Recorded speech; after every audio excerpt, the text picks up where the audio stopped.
नमस्कार, आपके साथ में हूं स्टेशन मोर। बुलेटिन की शुरुआत में बड़ी खबर, समझौता ब्लास्ट केस में एक बार फिर से सुनवाई टल गई है।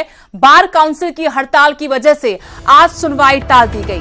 18 मार्च को अब इस मामले की अगली सुनवाई होगी। पंचकुला की विशेष एनआईए कोर्ट में सुनवाई होनी थी। असीमानंद समेत 4 लोग ब्लास्ट के आरोपी हैं। 18 फरवरी 2007 को पानीपत के पास धमाका हुआ था। समझौता ब्लास्ट में 68 लोगों की मौत हुई थी। आज सुनवाई होनी थी। पाकिस्तानी नागरिक राहिला वकील ने याचिका लगाई थी और कहा था कि उन्हें गवाही के लिए सम्मन नहीं हुआ। आपको जानकारी दे दें कि राहिला वकील के पिता की इस धमाके में जान गई थी और वो चाहती हैं उनके जैसे कुछ और चश्मदीदों की इस मामले में गवाही हो जो पाकिस्तान में है। इसी पर आज कोर्ट ने फैसला सुनाना था, लेकिन आज बार काउंसिल की हड़ताल के चलते सुनवाई टाल दी गई। 18 मार्च को इस मामले में अगली सुनवाई होगी। पंचकुला की विशेष एनआईए कोर्ट में सुनवाई होनी थी।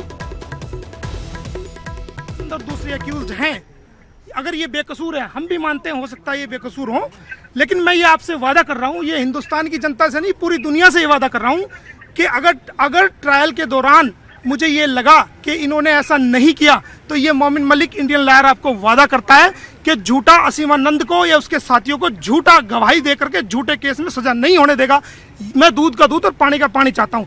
गुनाहगार छुटना नहीं चाहिए और जिसने नहीं किया वो उसको सजा नहीं होना चाहिए। मेरा ये शुरू से स्टैंड है।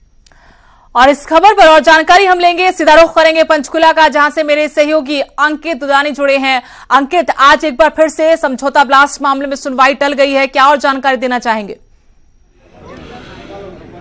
बिल्कुल सुदेश, बताना चाहूंगा कि आज सुनवाई होनी थी और बड़ी अहम सुनवाई थी, क्योंकि जब पिछली तारीख को जब लगी थी 11 तारीख को, तो उस दिन फैसला आना था। ऐसी उम्मीद थी सबको कि फैसला आएगा, लेकिन ऐन मौके के ऊपर एक एप्लीकेशन आती है, एक ईमेल आती है, पाकिस्तान की एक जो महिला है उसकी ईमेल आती है और वो ये कहती है कि वो गवाही देना चाहती है इस केस के अंदर। उसके पिता की उसमें डेथ हुई थी, तो कहीं ना कहीं एंड टाइम के ऊपर ये एक मेल आती है, तो उसके बाद मामले को लटका दिया जाता है। और 14 तारीख आज लगी थी और आज सुबह जब सुनवाई होने लगी तो जो बार काउंसिल है उसने वर्क सस्पेंड कर रखा था। इस वजह से 2 बजे के लिए सुनवाई टाल दी गई थी और 2 बजे भी जब सुनवाई का समय आया तो उस समय भी सुनवाई को टाल दिया गया, क्योंकि बार काउंसिल की हड़ताल थी। हमारे साथ जो स्वामी असीमानंद समेत अन्य जो आरोपी हैं उनके जो वकील हैं मुकेश गर्ग, वो हैं, उनसे जानते हैं। मुकेश जी, जिस तरह से आज सुनवाई का समय रखा गया था और सुबह भी आप लोग आए, शाम को भी आप लोग आए, क्या रहा?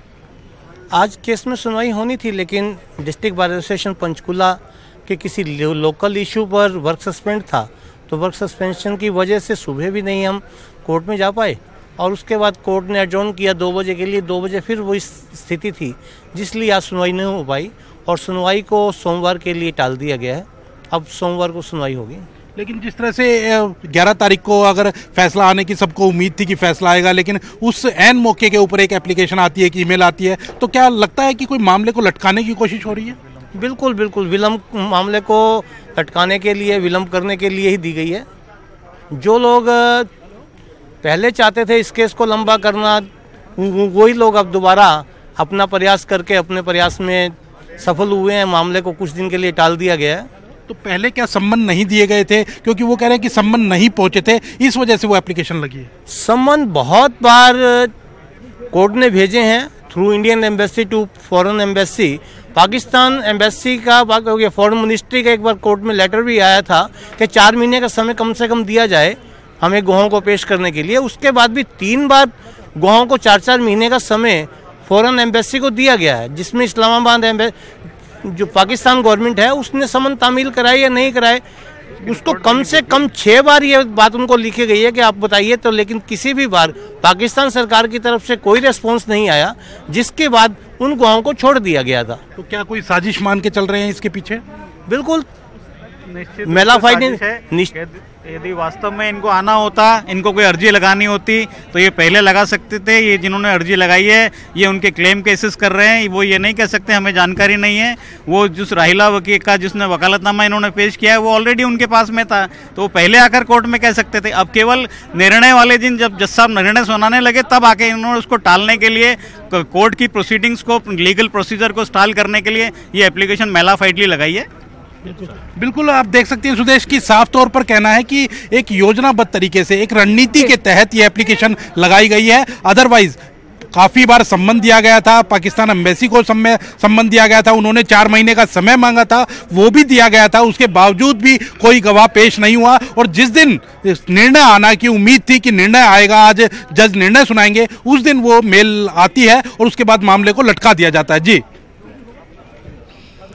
शुक्रिया अंकित, तमाम जानकारी देने के। समझौता ब्लास्ट मामले में आज भी सुनवाई नहीं हो पाई। बार काउंसिल की हड़ताल के चलते अब सुनवाई टाल दी गई है और 18 मार्च को इस मामले पर सुनवाई होगी। 11 मार्च को ही इस मामले पर कोर्ट को फैसला लेना था, लेकिन उसी दिन पाकिस्तान से एक ईमेल आती है जिसमें एक पीड़ित की बेटी ये कहती है कि अभी तक गवाही के लिए समन नहीं हुआ, कोर्ट की तरफ से कोई समन नहीं मिला उन्हें, वो गवाही देना चाहते हैं। इसी मेल पर, याचिका पर कोर्ट को फैसला करना था, लेकिन आज सुनवाई टल गई। अब 18 मार्च का इंतजार, उस दिन इस मामले पर कोर्ट का फैसला होगा।